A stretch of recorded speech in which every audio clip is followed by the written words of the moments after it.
Good morning, race fans. Episode number 9 of the Announcers Booth podcast presented by Rapid Graphics is here, and a great show for you here today.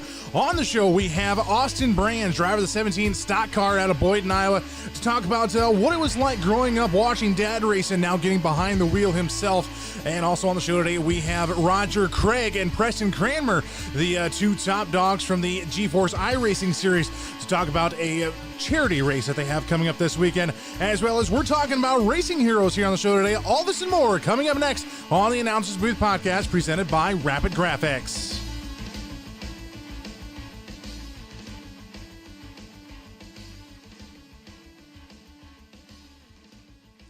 Well, good morning, everyone, and welcome to the Announcers Booth podcast presented by Rapid Graphics. Finally, warmer weather outside here in the Midwest, and it is good to finally see that sun break through the clouds and see the snow starting to melt. So how is everybody doing? For those of you that do not know who I am your host, Scotty DeYoung, but my friends and family call me Scotty Too Hottie, and want to welcome you to the Announcers Booth podcast presented by Rapid Graphics here. Episode number 9. We're almost in the double digits. Next week we'll be hitting episode number 10. Man, I just cannot believe that already. And I just want to say thank you to all the advertising partners that help out with the show, and to all the guests I've had on the show already, and to you, the race fans and drivers and crews, just for tuning in and listening each and every Wednesday. I could not do this without you, and you guys are the reason why I do this. I love talking racing. I love talking racing and doing race car stuff with my race car friends, and this keeps me busy in the off season. I know I've been doing some iRacing in the off season with announcing, but just talking racing just in general, that's what I love to do. So that's why I do what I do, and to bring you guys just some entertainment in the off season, no matter where you might be. So as you heard in the introduction on the show today, we're talking about racing heroes. And everyone has a racing hero, whether it be, someone in their family or someone who they've admired for a long time, who could be known as like a racing celebrity. So that's what we're going to be talking about here today on the show. And it's also going to be the 4 Orange Salvage question of the day later on here. So racing heroes, what is a racing hero exactly? In my opinion, I think every driver and crew, for that matter, every driver and their crews, in my opinion, are all racing heroes. You have, the fans in the stands each and every week that come to watch the race and whatnot. And, they may come to the shop every now and then to see what's going on with the car and driver and crews and so on and so forth. But to be the racing hero is, I'm rooting for this guy this week or this girl this week, because yes, we do have females in racing too. We cannot forget about them, but we're cheering for them, and especially the kids that are sitting there in the crowd and watching these cars go around the track, and maybe they know some of the drivers and have a personal relationship with them. That's their racing hero. And these kids look at these drivers as superheroes, sometimes as well. And it honestly is the drivers that are putting on the excitement, the entertainment, not only for the adults, but for the kids as well, basically training them and giving them something to look forward to, because they are the future, generation of racing. So that is, in my opinion, what a racing hero is. For me, my first racing hero was my uncle Leon Sneller, the driver of the number 2 Sportsman, or Pure Stock, over at Rapid Speedway in Rock Rapids, Iowa. Growing up, he would always figure 8 race and do endurance type races, 200 laps or 2 hours, whichever came first. And me and my brother Steven, we would just we would help on these cars. Well, what we thought was helping, which was more in the way of anything. But it started off with, hey, go get me this tool, or hey, go do this, go grab this. Basically any kid's first job in the race shop, is, hey, go get this and hold the flashlight here. No, you're holding the flashlight wrong. And any kid's first job in the race shop. But just the experience to help, per se, on these cars growing up, and then as we got older, learning more and more about it and going to the racetrack, watching him race and going, man, I want to do that someday. And then my uncle bought his first sportsman car, which is basically a pure stock class, like I said, at Rapid Speedway in Rock Rapids, Iowa. And I remember the first night that he ran there, my brother and I were in the pits, and my uncle he's been able to drive since, for as long as I can remember. He's always been a great driver. And I remember we pulled into the track and not knowing what we were getting ourselves into, and okay, this is really different. But just to see him finally like achieve his lifelong dream of racing weekly, and just looking up to him, because if it hadn't been for him, me and my brother would have never gotten to racing. And a few short years later, myself buying my own car and racing with him out onto the track. And, my brother and I figure eight racing before I started circle track racing, of course, and racing alongside him, but just growing up in it, and me and my brother really looking up to him. And when we started building our first figure eight cars, it's, hey, how would you do this with the cage? Or, how would you mount this? Or, okay, I need a little work on, maybe this part, or what, how do you think I should do that? And just, he was really our first, true racing hero growing up. And I've had other heroes, I follow Lucas Oil late model series closely, and Jonathan Davenport is one of my heroes and my idols as well, still in dirt track racing. He was my very first professional interview, actually, and I look up to him. But my very first racing hero was my uncle Leon Sneller, and who's still racing to this day. And I'm so privileged to be there when I can at the racetrack to help him out and be part of the crew that he has. And just to see him still out there racing is just awesome. And the first time that he took us to the races, when we were about 6-7 years old, to then 20 years later, him and I fighting for position out on the racetrack. It couldn't have been more dream come true for the both of us, actually. But that was my first racing hero. And just to these other kids that are in the grandstands, and that go into the pits afterwards and say, yeah, I want to go hang out with him, or I want to go, take a picture with him, sit inside the race car. These drivers, you guys really are these kids' racing heroes. And I've heard this, and I have said it before. Haven't said it on a show yet, but there's little eyes and ears watching you, no matter where you are at the track, in the pits, during the race, after the show. There's little eyes and ears that are watching and listening to you. So set a good example. Be the role model, the best role model you can be for these kids, because like I said, they are the future of this sport. And be a hero to a kid, or even an adult at the racetrack. And, it'll give you such a great feeling. And that is, in my opinion, what a racing hero is. We are going to talk more about racing heroes here for the 4 Orange Salvage question of the day.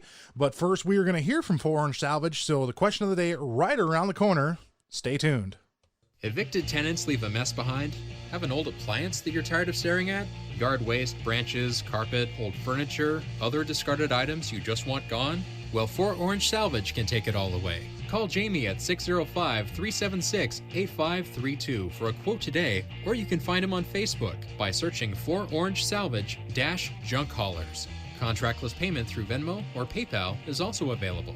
Quick, easy, and affordable junk hauling. 4 Orange Salvage. We pick things up and we take them away. Serving Sioux Falls, South Dakota and surrounding areas. We are back with the Announcers Booth podcast presented by Rapid Graphics, and it is now time for the 4 Orange Salvage question of the day. And I do this each and every week, but these guys, my advertising partners on the show, could not do this without them, and just love advertising for them as well. So 4 Orange Salvage, if you are needing of something picked up and taken away, be sure to call Jamie there. He is also a great ambassador for racing, loves racing, tries to get to the track as much as he can, and he even sponsors sponsors a few race cars in our area. So look up For Orange Salvage Junk Haulers on Facebook and call Jamie for a quote today, and you will not meet a nicer guy in the business. I guarantee you that. So let us look at the question of the day here. And like I asked last week on the show, and I know we were talking about it today, is who was your first racing hero? And like I told you, my first racing hero was my uncle Leon Sneller, driving the number 2 Sportsman at Rapid Speedway. So let's get into these answers here. We're going to start with Facebook. And Ryan Kumpf, the voice of the Boone County Raceway in Albion, Nebraska, as well as US 30 in Columbus, Nebraska, and fills in every now and then over at Junction, over at McCool Junction there, and a few other tracks in the area. He says Ron Grape was his first racing hero. So Ron Grape being Ryan Kumpf's first racing hero. Sean Taylor says Chad Kunert, and just Chad is a all-around great race car driver, one of the nicest guys you'd meet, and is willing to help any way he can. So Chad Kunert, know both these guys, Sean and Chad, personally. So yes, let's see. Doug Crooks Jr. says Dirk Kirk. Say that 3 times fast. Dirk Kirk. Used to follow him around like a puppy, Doug says. So Dirk Kirk being Doug Crooks Jr.'s first racing hero. My friend Cody Boulware, he's hosted the show with me before.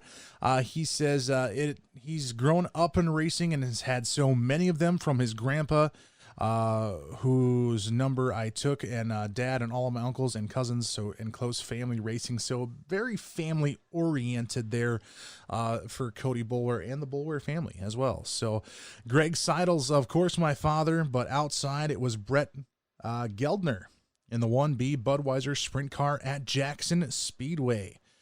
Dustin Schultz says Michael Jans, Jeff Wilding, and Zach Johnson were his first racing heroes.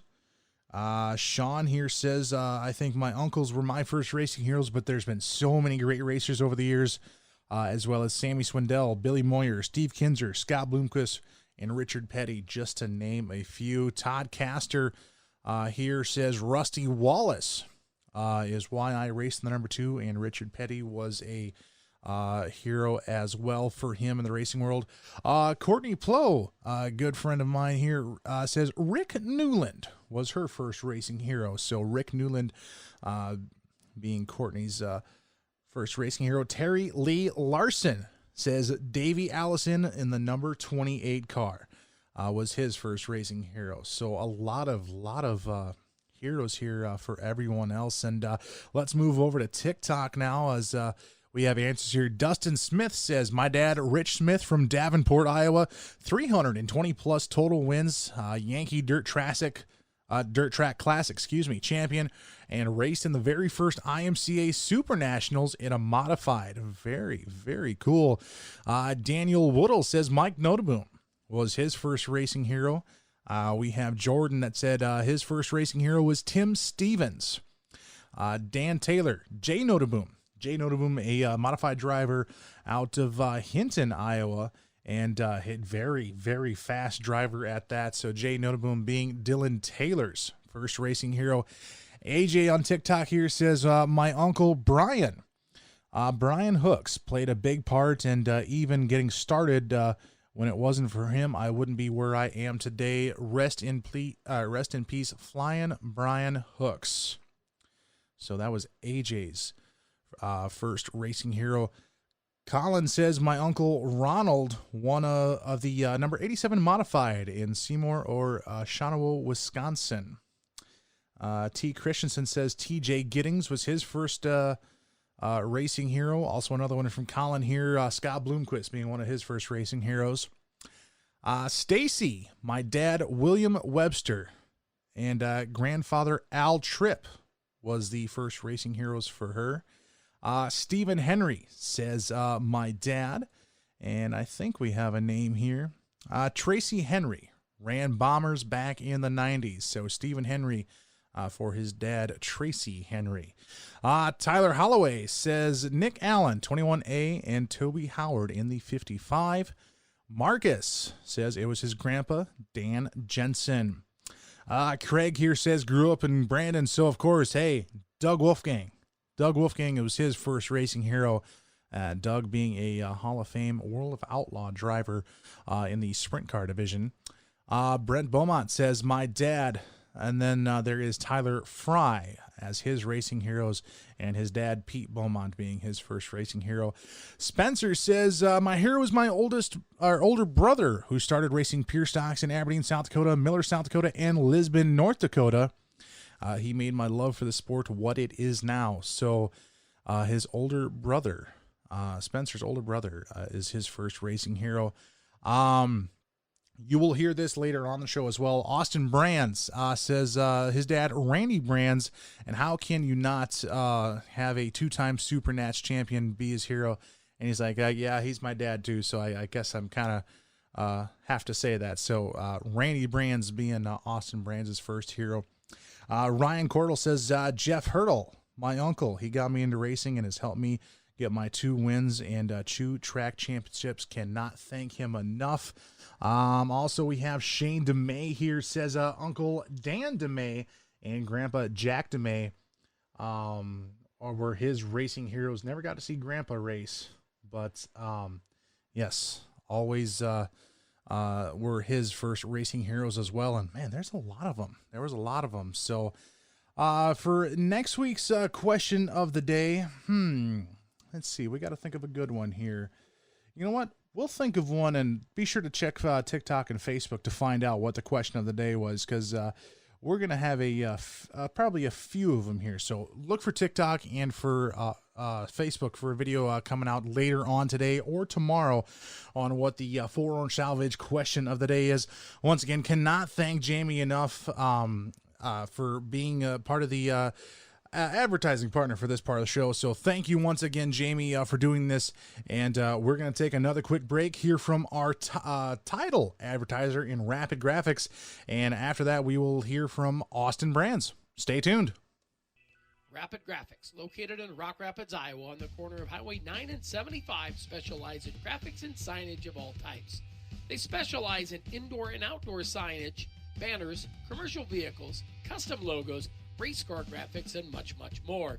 Rapid Graphics have the tools to get your job done, and you can find them easily on Facebook at Rapid Graphics 12. For more information, contact Rapid Graphics for all of your custom graphic and signage needs today.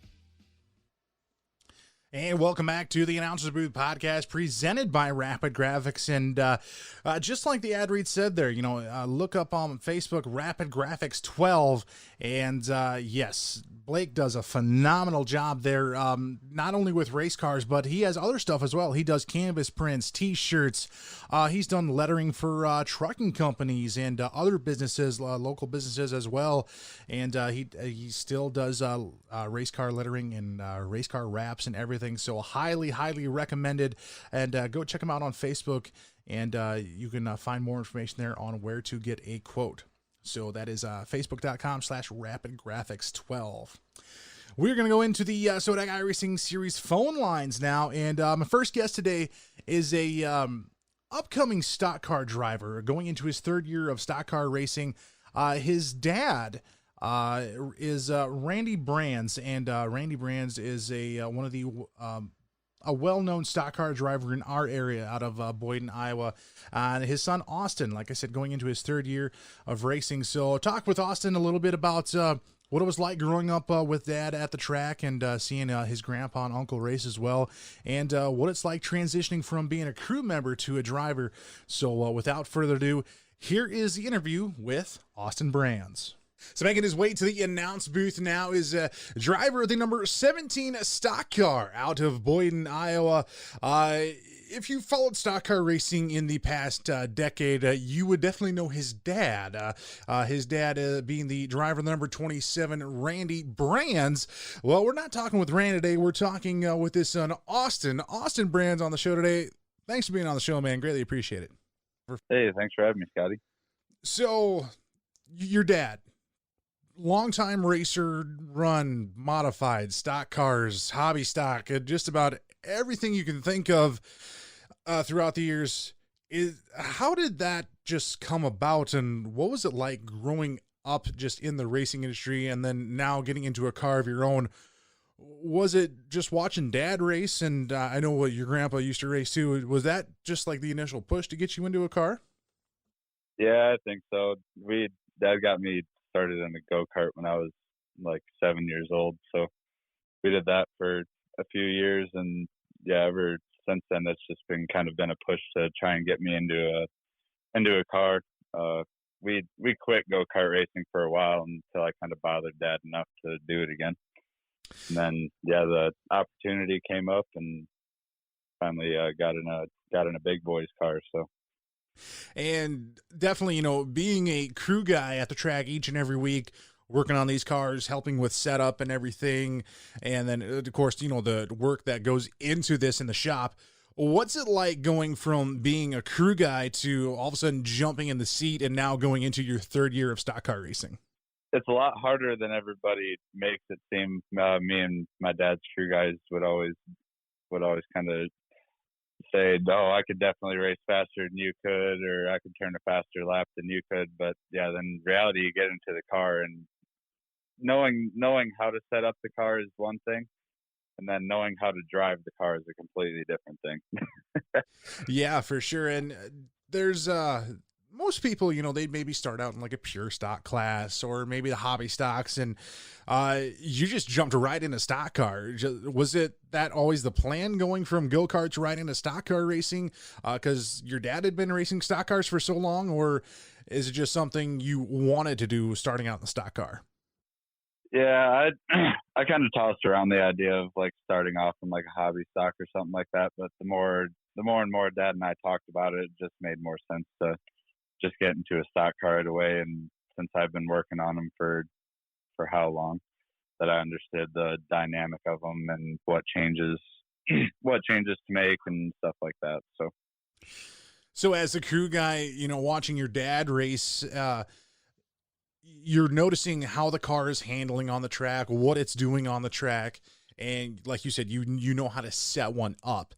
Now, climbing into the driver's seat, does that give you just a little bit of advantage? Or, okay, this is completely different than working on the car. Now I'm behind the wheel. What do I have to do to make this car work? Yeah, it's a relatively close, we'll say, feeling from looking out on the outside of the track to actually being in the car, telling what the car is doing.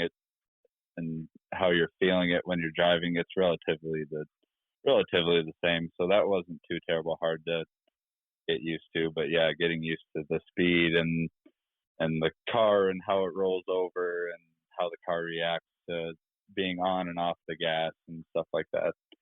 That was the part that took the longest to get used to, I would say.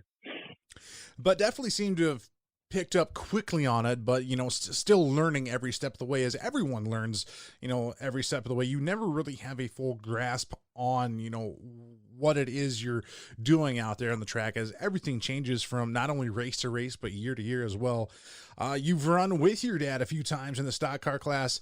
What's it like watching your dad, growing up racing and now being able to race alongside him? Really cool.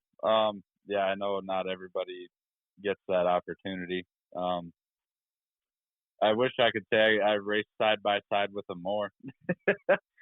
Yeah, that'll come with time too. But yeah, just being able to follow him into the corner and see how he throws it into the corner, how his car is rolling over versus how mine feels.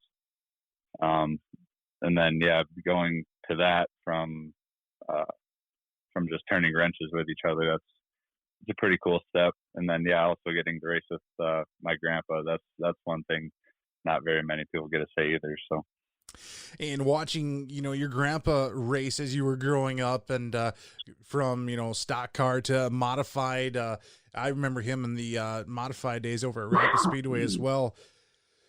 What's it like just sharing those stories and listening to the stories, that your grandpa had and then your dad had, and now racing with your grandpa for the Dave Mulder Memorial this past year at Rapid Speedway? What was that like? As you guys started right next to each other, and I'm sure it's a feeling you'll never forget. Oh no, yeah, that's definitely something I'll never forget. And he always says that he let me beat him into the corner, but I'll just let him continue to think that. But yeah, the stories from both him and my dad and throughout the years, and like Grandpa and Randy Van Ingen, there's a lot of wisdom to be shared between those three. So you always got to make sure that your ears are open when you're talking to them. And even with during the shop time during the week, I mean, just what advice are they giving you? Like you said, your grandpa being Leon Mulder, and then Randy Van Ingen as well. Do they stop by and say, "Hey, do you need any help with anything?" Or is like, "Hey, could you guys give me a hand here? What should I do?" Or how supportive are they with you being out on the track along with your dad? Oh, very supportive. They don't really come over to my house too terrible much because I work off 2 or 4 jack stands and a jack instead of a lift, and they can't get on their knees like that. But if there's anything I ever need or question, they usually seem to have an answer or suggestion. And Dad living in Boynton about 4 blocks from me, he's pretty open to come over whenever. So yeah. And also, I know your cousin Jackson Mulder Racing Modified even hopped in your stock car for a race this past year in 2020. Has it always been maybe a thought in the back of the mind, say, stock car is great, but maybe someday hopping in a modified like Dad used to, and Uncle Dave and Grandpa? Yeah, Jackson and I have talked about it a couple times. Maybe Rock Rapids does the Rapid Nationals and they throw B mods in this year, that we just switch classes again and see how that goes. But I actually raced Jackson's B mod twice. What was it? The year after Dave passed, and they had that memorial car. I raced it a couple times, and going from the modified to a stock car, it's pretty crazy how differently everything reacts. But that'd be something fun to do again for sure. And how often do you get a race with your dad then? I know you guys have got a lot of races scheduled during the week and then some on the weekends as well. I'd say about an average, probably once a week. We race at Spencer, and Dad doesn't really work his way over to Rock Rapids too terrible much. But we got like Spencer and Alta and Algona and Britt and Jackson, places like that. So probably about an average of a week. And going with the 4 Orange Salvage question of the day, that was on the earlier part of the show. We're talking about racing heroes. And growing up, you had to have a lot of racing heroes and guys that you look up to. But who would be your first racing hero when you really got into this sport? Oh, I'd say it was probably my dad. Just because he helped me initially get into racing, and I've gone to every one of his races since I was like 8 years old, and obviously winning the Super Nationals 2 times in a row, how can he be your hero? And going to the schedule for 2021, like I said earlier, going into your 3rd season of stock car racing, talking about your schedule just on a prior episode, when I asked what tracks everyone was planning on going to for the question of the day, you mentioned a lot of different tracks that you would like to go to. So what's really the schedule looking like for that 17 car this year?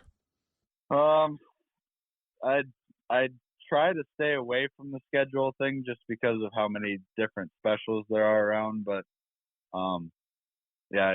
I plan to race at Rocky every Friday night, unless if there's like a money special to be chased somewhere, then I'll probably go chase the money. But Rocky every Friday night. Maybe go to Algona every once in a while. I want to do that Salute to Veterans tour at Spencer, Algona, and Boone. If the car is ready in time, I'd like to go do the Dirt Crown in Nebraska. That's coming up soon. Super Nationals in September. And then if work allows, and Batesville still plans on it, I'd like to do that $50,000 to win show down in Batesville too. That'd be pretty cool. And I know you mentioned US 30 as well in Columbus, Nebraska, and actually one of the tracks on the Nebraska Dirt Crown Tour. So it sounds like you have got a lot going on. And like I said, third year into the stock cars. What would be a piece of advice you could give someone that is maybe just starting in racing and wanting to get into racing, but is not quite sure how to do it? What would be the best piece of advice that you give them for someone who's just starting out, no matter what class they're in? Don't give up and don't be too hard on yourself. I know as racers, we're all super competitive.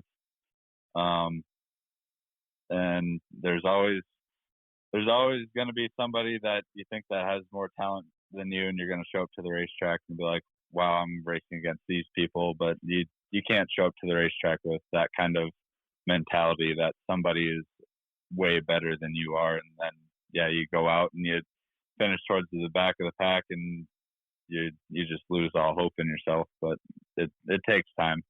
I still haven't won my first race yet, but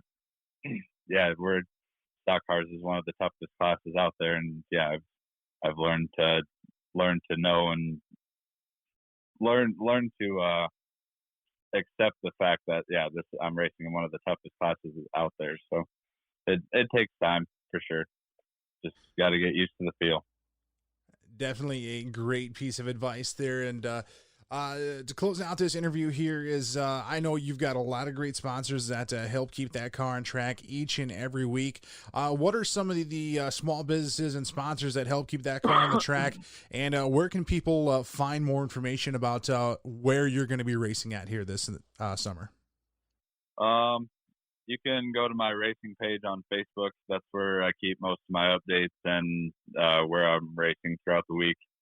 It's Austin Brands Racing if anybody wants to look it up. I have plenty of sponsors.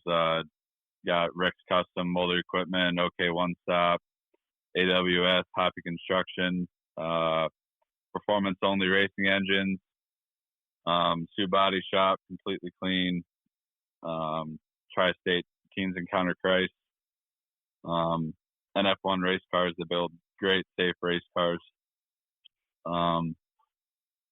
Copper Shot, Griffins, Mom, Dad, and Grandpa Mulder, Jackson, Skyler, and all the crew that helps out every week in and out.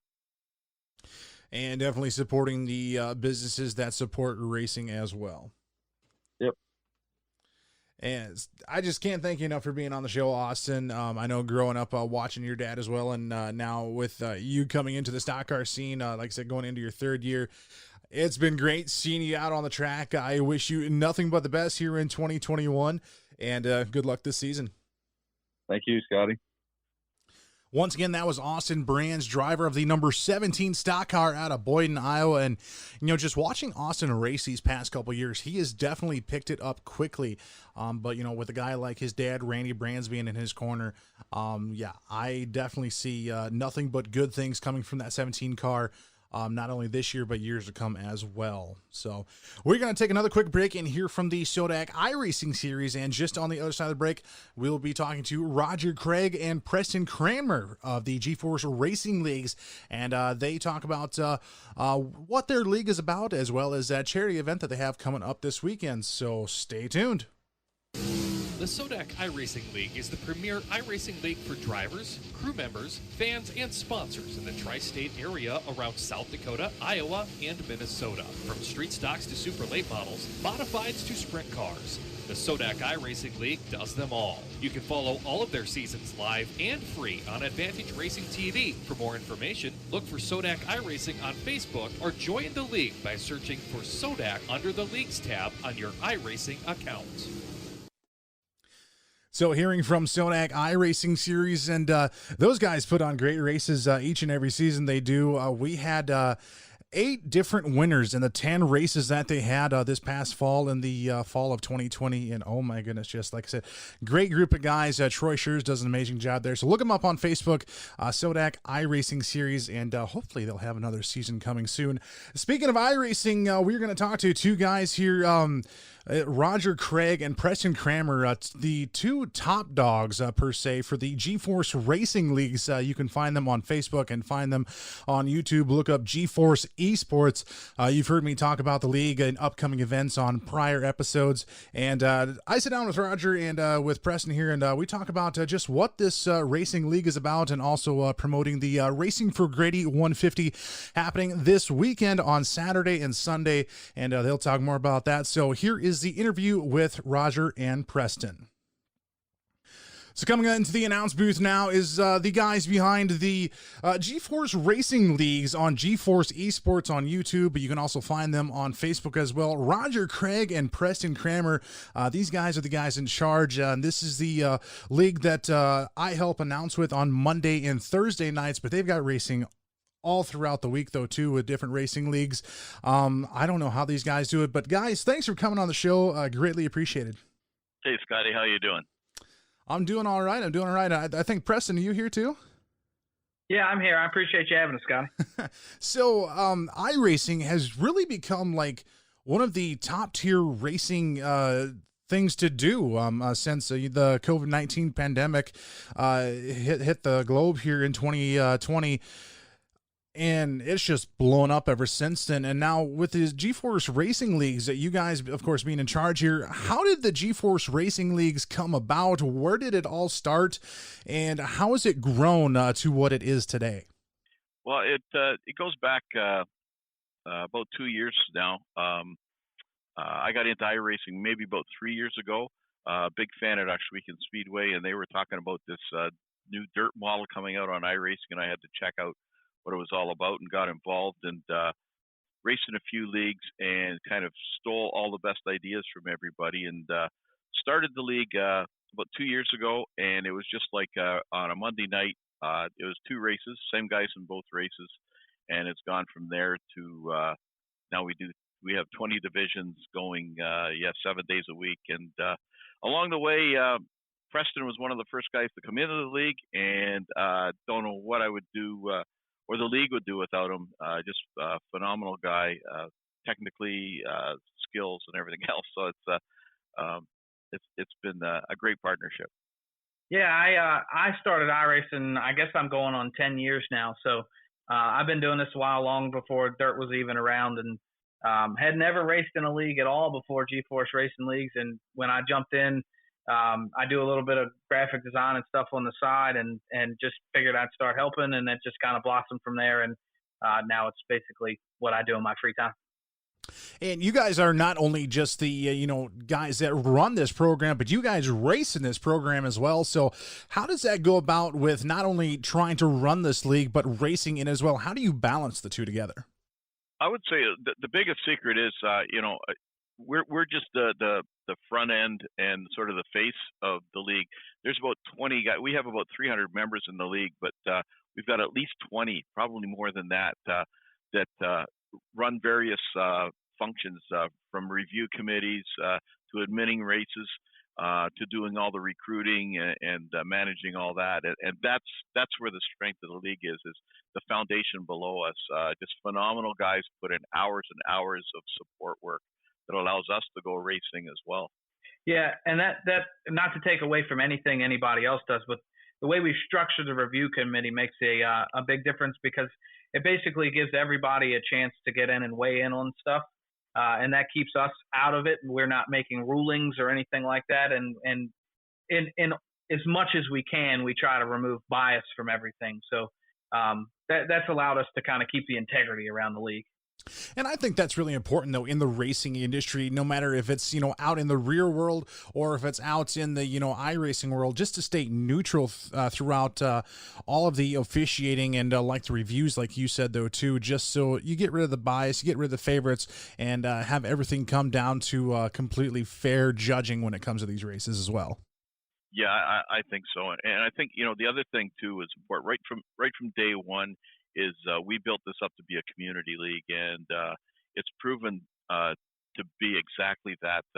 We have great support from all our drivers. We've we're talking about the upcoming charity race, but we run a charity event every season. We have 4 seasons a year, and to date we've raised, I think, $4,000 and for various from veterans to Make-A-Wish to Steve King Foundation for drivers that are in need. So that is a statement of the community that we're a part of. And just a great thing, when racing community comes together, not only in the rear world with the tracks there too, but even on iRacing, such a beautiful thing. I've said it time and time again, just a beautiful thing when racing family comes together. Like you mentioned earlier, Roger, 20 different leagues that you guys run all throughout the week, 7 days a week. Are you guys just have different seasons for these leagues, or are you guys racing like all year round, and how does everything just fall into place for this to happen? I'd say so. Yeah, we do the 20 divisions. We follow the iRacing season, so there's 4 seasons. They have a build every 13 weeks where they do all their updates. So that's we run along with those, and it's worked well. Like I say, because of all the people that we have behind us, and we grew slowly. And I think what the key was is we had templates. Like when the dirt modifieds came out, we already had the Monday night, the stuff that you guys do such a phenomenal job broadcasting. We had a well-established league, a well-established template of how to do it, and we just applied that to the dirt modifieds, and we were like, right out the gate going full bore. And so what that equates to is basically we are running. Now we do some special events during that 13th week, every quarter basically. But we are running every week, minus 4 weeks a year basically. With we'll take a night off here or there for a holiday, but that's about it. But essentially almost racing all year round, and I'm sure it can get crazy with schedules. How does the scheduling go about, and with these different leagues? I know on Monday nights you guys have 360 sprint cars. Wednesdays is street stocks, adding big block modifieds to the division as well on Thursdays, late models. What other divisions do you guys have that you run then in these leagues? I think that the key is on Monday and Tuesday, we have 4 divisions of 360 sprints. So people will get assigned to the level they're at. So people are racing against people of equivalent abilities. And that's where you've seen in that A division you guys broadcast. Those guys are incredible racers, some of the best on the iRacing platform. And then, when we went to the dirt mods, we did the same sort of thing. And every year we try to do a few things different. So we've got a new season coming up. The schedule is kind of like, if you're doing an NHL or a baseball schedule, I've equated it to that because I'm working on the schedule now. And Preston and I have been going over a lot of ideas and things. What do we want to try? And then, where do they fit in and lining up with the broadcast? So it gets pretty involved from there. But we're really excited about this next season too. We're dirt racers, but we have a Skip Barber series, a road course on Sunday nights, and now next season we're bringing in NASCAR. We're going to follow the NASCAR trail, so that should be interesting. And you guys mentioned charity races as well that you guys try to hold at the end of every season. I know one charity race that you have coming up this weekend on Saturday and Sunday, February 27th and 28th, the Racing for Grady 150. For those that don't know who Grady is Grady, and what is this charity event all about? Yeah, so Grady is he's raced a lot of different things. Came up through micro sprints in the Midwest, predominantly Oklahoma, but traveled around a little bit. Kind of most famously had taken over after Christopher Bell had moved on to full size sprint cars. He took over Christopher Bell's seat and went out and won on the first night in Christopher Bell's old car. He had a ton of success. He was really climbing through the ranks. A very young, a kid. And went out in his first USAC wingless race and had a pretty horrific crash that left him paralyzed from the neck down. So he's still in his recovery from that. We did talk about him on Roger and I's podcast talked with him this past week, and he does have some motor function in his hands now. It's really encouraging. He's a very upbeat guy. But he still needs a lot of help. So that's we worked through the Steve King Foundation. We've done that previously with Rick Eckert's grandson after he was burned at Port Royal. So we've worked through the Steve King Foundation. They're a great organization. 100% of our donations go directly to whatever driver or family that we select. So we're really excited about the event coming up. And what type of event is this going to be then? Is this going to be like in all forms of racing like you guys do with like sprint cars and street stocks and big blocks, or is there only certain divisions that are going to be racing in this 2-day show? Well, in the past, we have done 3 divisions and run the whole week. This one, we're running the weekend, and we're going to feature the new dirt modified. Those are the hottest thing in dirt on iRacing, and so it'll be the fixed 358s, which are like the small block modifieds.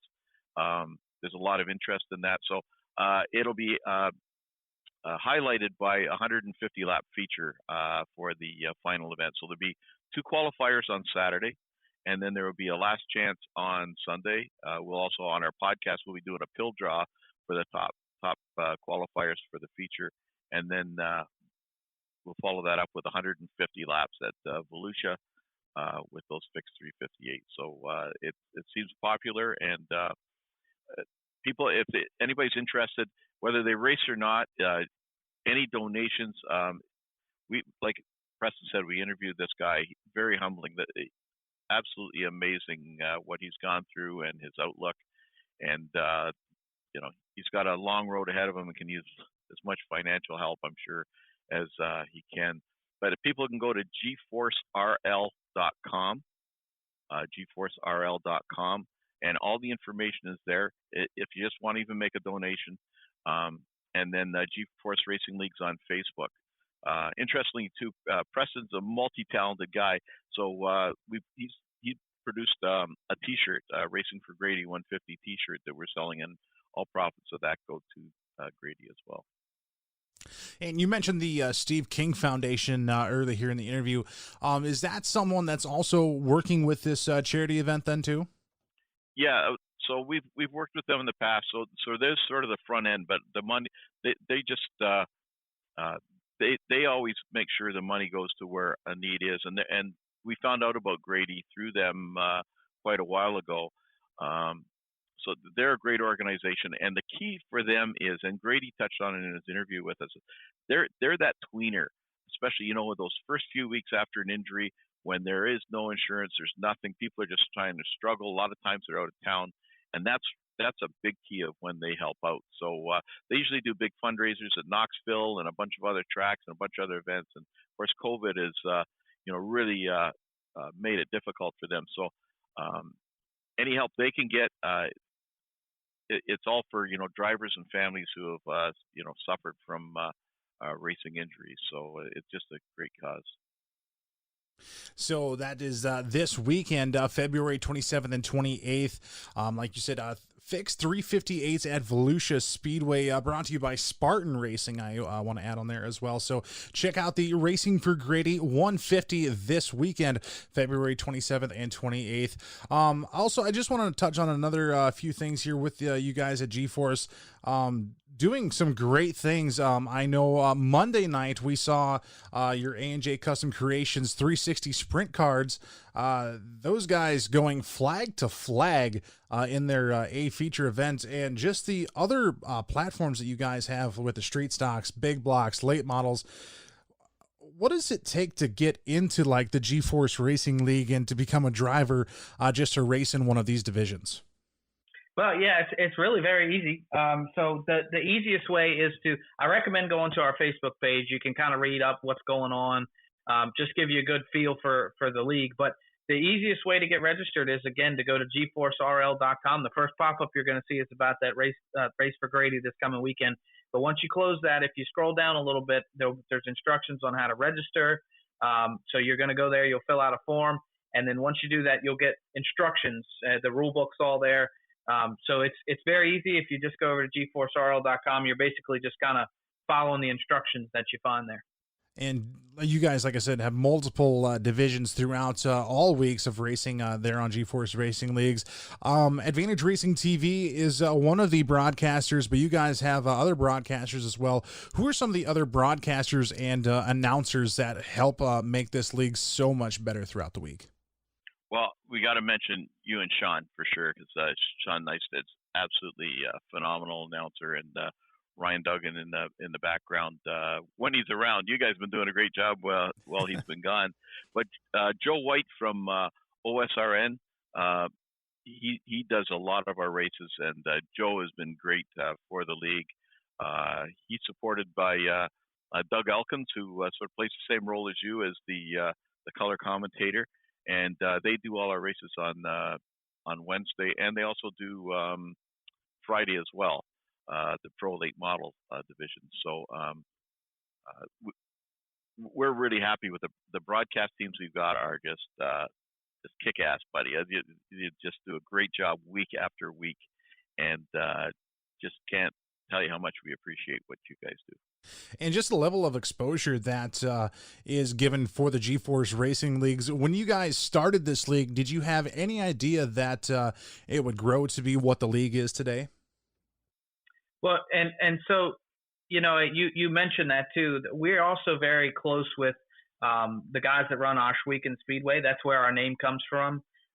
So the GForce Racing Leagues was part of a whole package. It started out as GForce TV. With some real life racing, and then we had our sim racing. We had to split that apart. It was getting a little confused. But we started out real small. I think Roger mentioned it was 2 divisions on Monday night. And it was the same guys running both divisions. It was just so we got some extra racing in, and we strategically grew it. But it is still blown up beyond what we ever thought it would be. It's really incredible. And again, the community is what blows me away every day. We have people that reach out to us, just to check on us, just to see how things are going. Tons of volunteers. It's not just Roger and I at all. There's no way it would be what it is today if it were just Roger and I. We have a huge group of people that help us out. Well, Weekend Speedway, that's where it all started, sitting in the stands, listening to it. They have been so supportive of us, and really helped us get out the gate. And we modeled a lot of stuff after the way they run things so efficiently up there. So GForce TV is our home where most of these broadcasts or all the broadcasts land on. So I can't say enough about those guys. And we're talking about racing heroes this week on the show. And starting with you, Preston, who was your first racing hero that really got you into racing? So I have been in racing or been into racing since I was a child. And I was now I'm not big on NASCAR anymore. It's just kind of lost my interest, but I was a huge Richard Petty fan. In fact, I was 4 years old when he retired. And I remember my dad holding me in front of the TV because I didn't understand what was happening, because basically in my mind, Richard Petty retiring was the same thing as if he had died. Like, that was literally what I thought. So I was a massive Richard Petty fan. And come to find out years later, I ended up as a Jeff Gordon fan, cue the moans and groans. But I did not realize that his first NASCAR race was Richard Petty's last race. So it's just this kind of cool continuation through my racing journey, I suppose. And the same question to you, Roger. Who would be your first racing hero that got you into racing? Well, so now I give away my age. So, I'm older than Preston's father, who also races in our league, by the way. So back in the late 50s and 1960, there was a super modified driver up here named Ted Hogan. Actually died in a plane crash in 1960 at a pretty young age. He was a phenomenal driver. So he was number 7. I carry the number 747. And the 47 is for now a young hot shoe that got me back into racing again and got me up at Schweigen and watching Dylan Westbrook. Big fan of his, and he was Rookie of the Year on the ASCS tour last year, and looking for big things from him. So that's the guys that that influenced me a lot. And I think there's someone out there that just influences everyone and in the racing community, and just we all have our own racing heroes, and we could not thank them enough for being our hero and for getting us into what racing is today. Guys, I just want to say thank you so much for coming on the show here, the Announcer Booth Podcast. And once again, the Racing for Grady 150, February 27th and 28th. You guys can catch that on the YouTube channel, I believe, GForce Esports. Be sure to watch that, and please donate if you could. Also, like Roger said, a lot of different leagues going on there in the GForce Esports there. So check that on out. Preston, Roger, thank you so much for coming on the show. It has been great talking with you guys and great working with you guys, especially each and every week on the iRacing platform. Yeah, thanks a lot, buddy. Yeah, thanks for everything you do for us as well, buddy. So once again, that was Roger Craig and Preston Cranmer, the two guys for the GForce Esports Racing Leagues. And yeah, those guys, they got their hands full, but they have a great team behind them. Definitely encourage you to watch some racing for the GForce Esports Leagues there. Any day of the week, look up GForce Esports on YouTube to catch more action, and the Racing for Grady 150 happening this weekend as well. We're going to take a quick break and hear from Advantage Racing TV and AOK Photography and Design, and we'll be right back with upcoming events. Stay tuned. Advantage Racing TV is your source for local entertainment in the tri-state area. From compacts to late models and sprint cars, Advantage Racing TV has just what you need to cure your racing ailments. Check them out online at www.advantageracing.tv and take advantage of your racing addiction. AOK Photography and Design is the place for all your photo needs. AOK does racing hero cards, blankets, canvas, racing sponsor photos, as well as other personalized items. Located out of Montevideo, Minnesota, they can get what you need at an affordable price. Check them out on Facebook for more information, and you'll find that their guaranteed service is A-OK. And welcome back to the final segment of the Announcer Booth Podcast presented by Rapid Graphics. And a big thank you to Advantage Racing TV and AOK Photography and Design for being an advertising partner here on the show as well. Cannot thank you guys enough.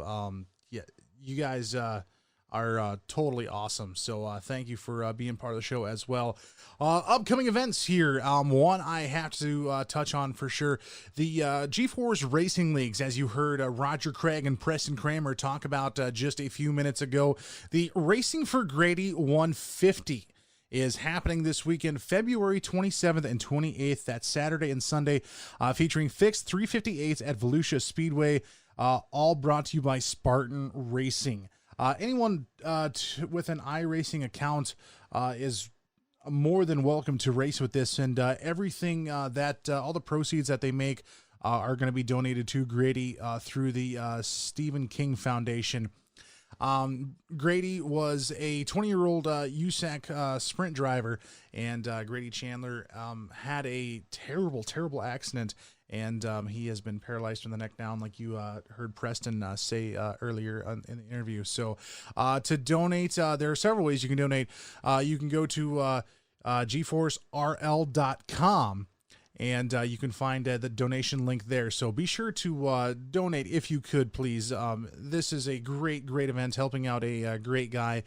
So once again, that is GForceRL.com is where you can go donate to that as well. Also, other upcoming events, the GForce Racing Leagues. They have races every day of the week, as you heard Roger and Preston say. So tonight is Street Stocks. So look up GForce Esports on YouTube to find that. Tomorrow night, Sean Neistat and I, we have the Big Block Modifieds presented by Epsilon Sprint Wraps for the GForce Racing Leagues. That's GForce Esports again on YouTube. So go look that up if you're looking for some great iRacing action as well. IMCA TV has a few events coming up as well. There is the Bristol Dirt Nationals taking place in just a couple of weeks. I know earlier this week they were out there testing cars to see how everything was handling and testing out the dirt there at Bristol. So it's going to be a great show. So check that out as well. Also upcoming near the end of March, the Nebraska Dirt Crown Tour. Go check that out. Look up Nebraska Dirt Crown on Facebook to find all the information there. It's going to be a great tour. Great to see a tour come to Nebraska. If you are looking for more information on any of this other stuff, you can look back in prior episodes, whether it be on Spreaker or Spotify, iHeartRadio, wherever podcasts can be found. And you can listen to any episode you would like so far here for the Announce Booth podcast presented by Rapid Graphics. And tell your friends, maybe they're looking for something to listen to in the off season. But definitely could not do this without the advertising partners and without you, the race fans, the drivers and crews, and for all the guests I've had on so far. Thank you. Could not do this without you. You all hold a special place in my heart as well. I want to thank Austin Brands for being on the show today, as well as Roger Craig and Preston Cranmer for being on the show. I need to thank my advertising partners, 4 Orange Salvage, Rapid Graphics, the Sodak iRacing Series, Advantage Racing TV, AOK Photography and Design, and thank you to Matthew Broadus, Jerry Van Sickle, and Sean Neested for helping out with the show as well. And to you, the race fans and drivers and crews, once again, could not do this without you. Thank you so much. And until next time, like PJ Pedersen would say, no matter what you do, please be smart, be safe, and we'll see you next week here on the Announcer Booth Podcast. Take care, everyone.